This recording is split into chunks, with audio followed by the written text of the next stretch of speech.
जय सिया राम दोस्तों। अच्छा, श्री रामचंद्र जी ही परम ब्रह्म हैं, यह बात बहुत लोग नहीं मानते हैं। स्वाभाविक है, माता पार्वती जी भी नहीं मानती थीं। उन्होंने भी भगवान भोलेनाथ से संदेह जताया था। उन्होंने कहा था भगवान भोलेनाथ से कि अब भी मेरे मन में कुछ संदेह है, आप कृपा कीजिए। मैं हाथ जोड़कर विनती करती हूँ, हे प्रभु, आपने उस समय मुझे बहुत तरह से समझाया था, फिर भी मेरा संदेह नहीं गया। हे नाथ, यह सोचकर मुझ पर क्रोध न कीजिए। यानी रामचरितमानस पृष्ठ संख्या 100 पर है ये, वहीं से मैं कह रहा हूँ। फिर माता पार्वती जी कह रही हैं, मुझे अब पहले जैसा मोह नहीं है, अब तो मेरे मन में राम कथा सुनने की रुचि है। हे शेषनाग को अलंकार रूप में धारण करने वाले देवताओं के नाथ, आप श्री रामचंद्र जी के गुणों की पवित्र कथा कहिए। मैं पृथ्वी पर सिर टेक कर आपके चरणों की वंदना करती हूँ और हाथ जोड़कर विनती करती हूँ, आप वेदों के सिद्धांत को निचोड़कर श्री रघुनाथ जी का निर्मल यश वर्णन कीजिए। हे देवताओं के स्वामी, मैं बहुत ही अंतर्भाव दीनता से पूछती हूँ, आप मुझ पर दया करके श्री रघुनाथ जी की कथा कहिए। पहले तो वह कारण विचार कर बतलाइए जिससे निर्गुण ब्रह्म सगुण रूप धारण करता है। यह माता जी कह रहे हैं, पार्वती जी। फिर कह रहे हैं, हे प्रभु, श्री रामचंद्र जी के अवतार जन्म की कथा कहिए तथा उनका उदार बाल चरित्र कहिए। फिर जिस प्रकार उन्होंने श्री जानकी जी से विवाह किया वह कथा कहिए, और यह बतलाइए कि उन्होंने जो राज्य छोड़ा सो किस दोष से छोड़ा। ये विस्तार से पूछ रही हैं। तो उसी विषय में भोले शिव शंकर उनको रामचरितमानस कहा था। तभी से एक कथा तुलसीदास भी उन्हीं के आशीर्वाद से लिखे थे। तो फिर कह रही हैं कि हे कृपा धाम, फिर वह अद्भुत चरित्र कहिए जो श्री रामचंद्र जी ने किया। वे रघुकुल शिरोमणि प्रजा सहित किस प्रकार अपने धाम को गए। हे प्रभु, फिर आप उस तत्व को समझाकर कहिए जिसकी अनुभूतियों में ज्ञानी मुनिगण सदा मग्न रहते हैं। और फिर भक्ति, ज्ञान, विज्ञान और वैराग्य का विभाग सहित वर्णन कीजिए। इसके सिवा श्री रामचंद्र जी के और भी जो अनेक रहस्य छिपे हुए भाव अथवा चरित्र हैं उनको कहिए। हे नाथ, आपका ज्ञान अत्यंत निर्मल है। हे प्रभु, जो बात मैंने न पूछी हो, हे दयालु, उसे भी आप छिपा न रखिएगा। वेदों ने आपको तीनों लोकों का गुरु कहा है। यानी वेदों ने भगवान शिव शंकर को तीनों लोकों का गुरु कहा है, माता पार्वती जी कह रही हैं। दूसरे पामर जीव इस रहस्य को क्या जाने। पार्वती जी के सहज, सुंदर और छल रहित सरल प्रश्न सुनकर शिव जी के मन में बहुत अच्छे लगे। शिव जी के मन को बहुत अच्छे लगे। श्री महादेव जी के हृदय में सारे रामचरित्र आ गए। प्रेम के मारे उनका शरीर पुलकित हो गया और नेत्रों में जल भर आया। श्री रघुनाथ जी का रूप उनके हृदय में आ गया, जिससे स्वयं परमानंद स्वरूप शिव जी ने भी अपार सुख पाया। शिव जी 2 घड़ी तक ध्यान के रस आनंद में डूबे रहे। फिर उन्होंने मन को बाहर खींचा और तब वे प्रसन्न होकर श्री रघुनाथ जी का चरित्र वर्णन करने लगे। जिसके बिना जाने झूठ भी सत्य मालूम होता है, जैसे बिना पहचाने रस्सी में सांप का भ्रम हो जाता है, और जिसके जान लेने पर जगत का उसी तरह लोप हो जाता है जैसे जागने पर स्वप्न का भ्रम रहता है। मैं उन्हीं श्री रामचंद्र के बाल रूपी वंदना करता हूँ, बाल रूप की वंदना करता हूँ। यानी शिव भगवान कह रहे हैं, जिनका नाम जपने से सब सिद्धियां सहज ही प्राप्त हो जाती हैं। मंगल के धाम, अमंगल के हरने वाले और श्री दशरथ जी के आंगन में खेलने वाले वे बाल रूप श्री रामचंद्र जी मुझ पर कृपा करें। यह खुद भगवान शिव शंकर कह रहे हैं। त्रिपुरासुर का वध करने वाले शिव जी श्री रामचंद्र जी को प्रणाम करके आनंद में भरकर अमृत के समान वाणी बोले, हे गिरिजा कुमारी पार्वती, तुम धन्य हो, तुम्हारे समान कोई उपकारी नहीं है। जो तुमने श्री रघुनाथ जी की कथा का प्रसंग पूछा है, जो कथा समस्त लोगों के लिए जगत को पवित्र करने वाली गंगा जी के समान है, तुमने जगत के कल्याण के लिए ही प्रश्न पूछे हैं। तुम श्री रघुनाथ जी के चरणों में प्रेम रखने वाली हो। हे पार्वती, मेरे विचार में तो श्री राम जी की कृपा से तुम्हारे मन में स्वप्न में भी शोक, मोह, संदेह और भ्रम कुछ भी नहीं है।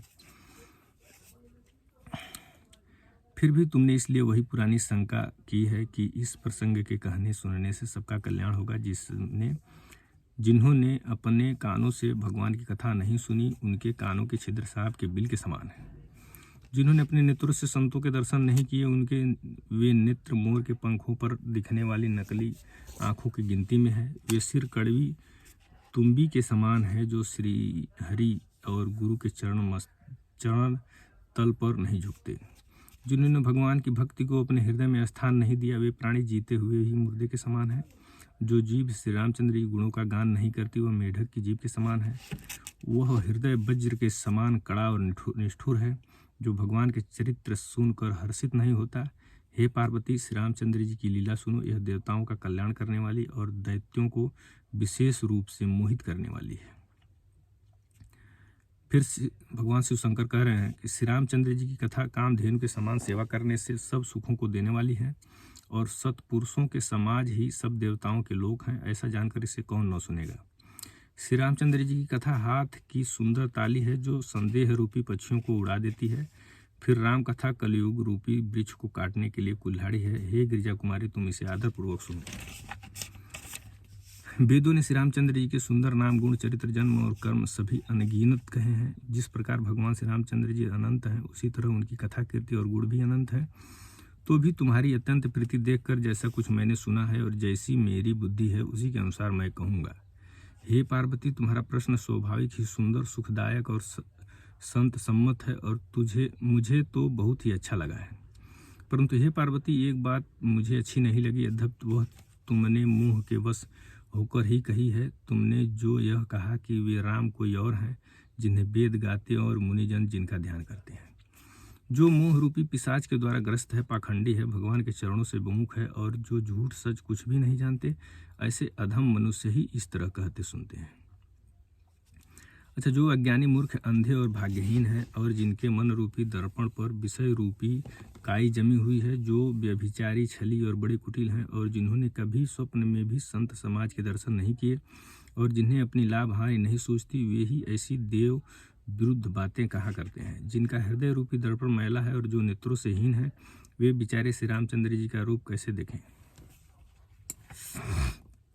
जिनको निर्गुण सगुण कुछ भी विवेक नहीं है, जो अनेक मनगढ़ंत बातें बका करते हैं, जो श्रीहरि की माया के बस में होकर जगत में जन्म मृत्यु के चक्कर में भ्रमते फिरते हैं, उनके लिए कुछ भी कह डालना असंभव नहीं है। जिन्हें वायु का रोग, सन्निपात, उन्माद आदि हो गया हो, जो भूत के बस हो गए हों और जो नशे में चूर हैं, ऐसे लोग विचार कर वचन नहीं बोलते। जिन्होंने महामोह रूपी मदिरा पी रखी है, उनके कहने पर कान नहीं देना चाहिए।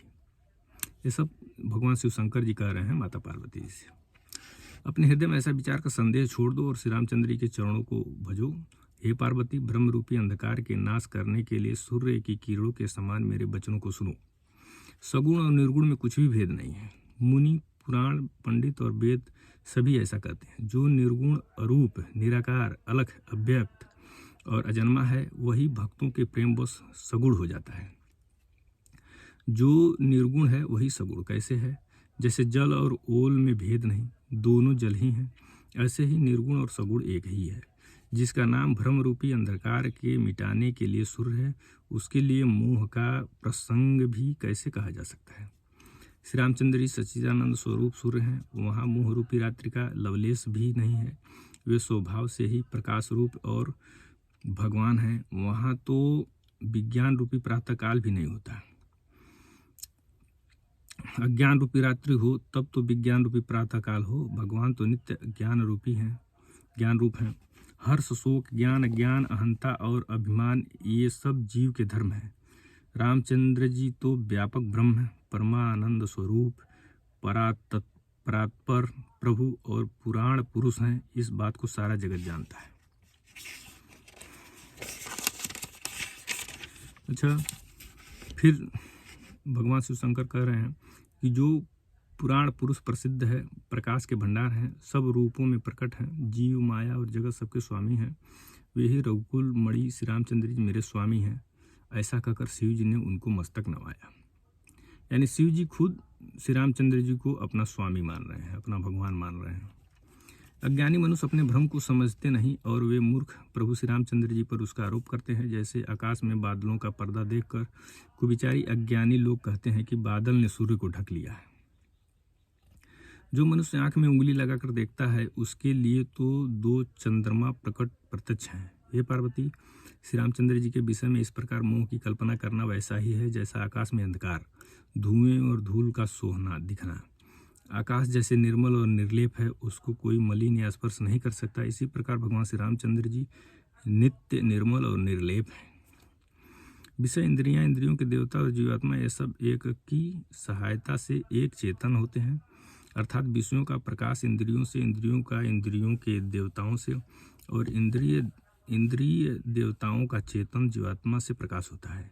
इन सब का जो परम प्रकाशक है, अर्थात जिससे इन सब का प्रकाश होता है, वही अनादि ब्रह्म अयोध्या नरेश श्री रामचंद्र जी ही हैं। यानी श्री शिव शंकर जी कह रहे हैं कि श्री रामचंद्र जी ही परम ब्रह्म हैं। यह जगत प्रकाश से है और श्री रामचंद्र जी उसके प्रकाशक हैं। वे माया के स्वामी और ज्ञान तथा गुणों के धाम हैं, जिनकी सत्ता से मोह की सहायता पाकर जड़ माया भी सत्य से भासित होती है।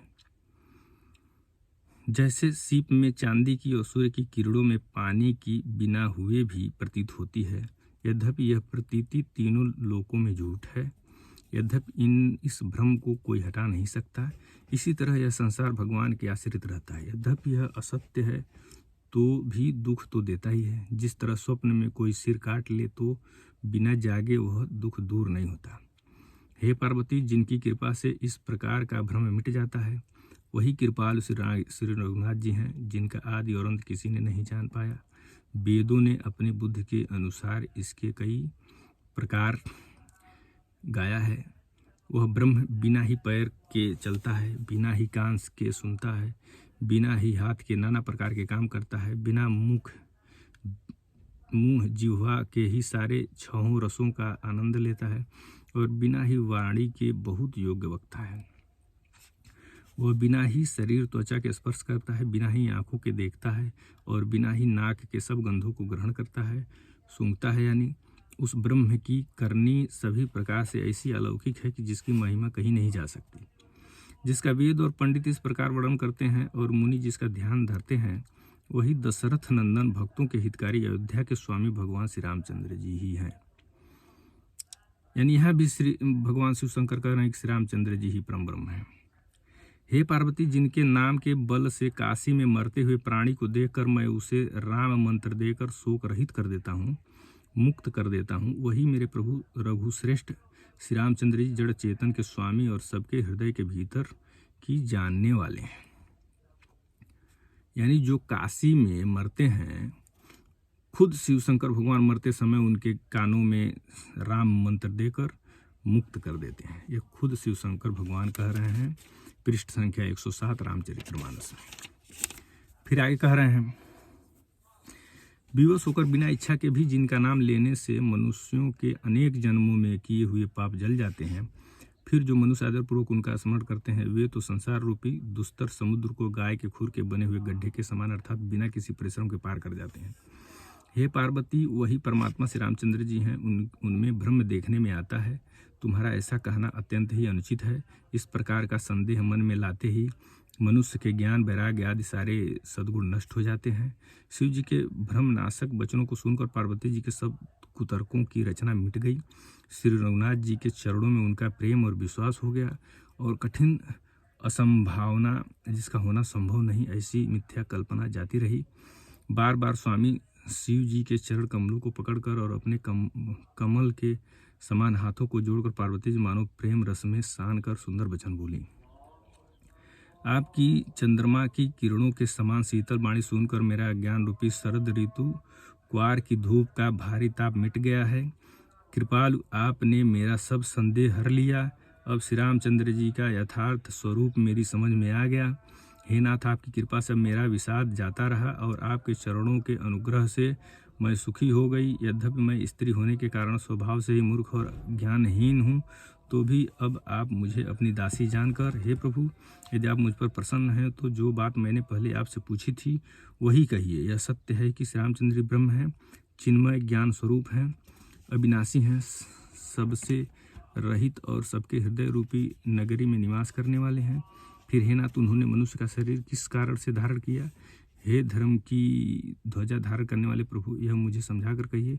पार्वती के अत्यंत नम्र वचन सुनकर और श्री रामचंद्र जी कथा में उनका विशुद्ध प्रेम देखकर तब कामदेव शत्रु स्वाभाविक ही सुजान कृपा निधान शिव जी मन में बहुत ही हर्षित हुए और बहुत प्रकार से पार्वती की बड़ाई करके फिर बोले कि हे पार्वती, निर्मल रामचरितमानस की वह मंगलमयी कथा सुनो जिसे कागभुसुंडी ने विस्तार से कहा और पक्षियों के राजा गरुड़ ने सुना था। वह श्रेष्ठ संवाद जिस प्रकार हुआ वह मैं आगे कहूँगा। फिर तुम श्री रामचंद्र जी के अवतार का परम सुंदर और पवित्र पापनाशक चरित्र सुनो। श्रीहरि के गुण नाम और कथा रूप सभी अपार, अगणित और असीम हैं। फिर भी हे पार्वती, मैं अपनी बुद्धि के अनुसार कहता हूँ, तुम आदरपूर्वक सुनो। हे पार्वती सुनो, वेद शास्त्रों ने श्रीहरि के सुंदर, विस्तृत और निर्मल चरित्रों का गान किया है। हरि का अवतार जिस कारण से होता है वह कारण बस यही है, ऐसा नहीं कहा जा सकता। अनेकों कारण हो सकते हैं और ऐसे भी हो सकते हैं जिन्हें कोई जान ही नहीं सकता। राम अतर्क यानी हे सयानी सुनो, हमारा मत तो यह है कि बुद्धि, मन और वाणी से श्री रामचंद्र जी की तर्कना नहीं की जा सकती। तथापि संत, मुनि, वेद और पुराण अपनी अपनी बुद्धि के अनुसार जैसा कुछ कहते हैं और जैसा कुछ मेरी समझ में आता है, हे सुमुखी, वही कारण मैं तुमको सुनाता हूँ। जब जब धर्म का ह्रास होता है, जब धर्म का ह्रास होता है और नीच अभिमानी राक्षस बढ़ जाते हैं और वे ऐसा अन्याय करते हैं कि जिसका वर्णन नहीं हो सकता, तथा ब्राह्मण, गौ देवता और पृथ्वी कष्ट पाते हैं, तब तो वे कृपा निधान प्रभु भांत भांत के दिव्य शरीर धारण कर सज्जनों की पीड़ा हरते हैं। वे असुरों को मारकर देवताओं को स्थापित करते हैं, अपने श्वास रूप वेदों की मर्यादा की रक्षा करते हैं और जगत में अपना निर्मल यश फैलाते हैं। श्री रामचंद्र जी के अवतार का यह कारण है। उसी यश को गा कर भक्तजन भव सागर से तर जाते हैं। कृपा सागर भगवान भक्तों के हित के लिए शरीर धारण करते हैं। श्री रामचंद्र के जन्म लेने के अनेक कारण हैं जो एक से बढ़कर एक विचित्र हैं। तो यहीं तक हम कहेंगे आज कि श्री भोलेनाथ माता पार्वती के संदेह दूर करने के लिए रामचंद्र जी के बारे में बता रहे हैं कि रामचंद्र जी ही परम ब्रह्म हैं, असली भगवान है, मेन भगवान है। तो भ्रम तो माता पार्वती जी को भी था कि श्री रामचंद्र जी मेन भगवान है कि नहीं है, परम ब्रह्म है कि नहीं है। आज भी लोगों को है कि श्री रामचंद्र जी परम ब्रह्म है कि नहीं है। तो इसलिए दोस्तों रामचरितमानस के अनुसार कई जगह बताया गया है कि श्री रामचंद्र जी ही परम ब्रह्म है। और मैं आप लोगों को पहले अपने वीडियो में बता चुका हूँ कि श्री रामचंद्र जी ही परम ब्रह्म है और राम और कृष्ण एक ही हैं। जब आप लोग हमारा चैनल देखेंगे जो है बीके अध्यात्म राम, मेरे चैनल का नाम है, यूट्यूब पर है, तो आप लोग रामचरितमानस के अनुसार मैं परम ब्रह्म कौन है बता रहा हूँ कि श्री रामचंद्र जी ही परम ब्रह्म है। जब आप लोग हमारा चैनल सर्च करेंगे तो उसमें भी पाएंगे, और यूट्यूब पर परम ब्रह्म सर्च करेंगे, असली भगवान कौन है सर्च करेंगे तो हमारा आएगा वीडियो। तो इसलिए संदेह नहीं करना चाहिए कि श्री रामचंद्र जी ही परम ब्रह्म है, क्योंकि माता पार्वती जी भी संदेह की थी और भगवान भोलेनाथ ने संदेह दूर किया है। तो मेन इसमें बात यह थी कि निर्गुण और सगुण, जिसमें मैं इसमें बताया हूँ कि आखिर भगवान अगर निर्गुण हैं तो सगुण कैसे हो जाते हैं। इसलिए कि जब धर्म की हानि हो जाती है, लोग अनाप शनाप काम करने लगते हैं, उल्टा सीधा कार्य करने लगते हैं, जो असनीय हो जाता है, तब भगवान धर्म स्थापना के लिए अवतार लेते हैं।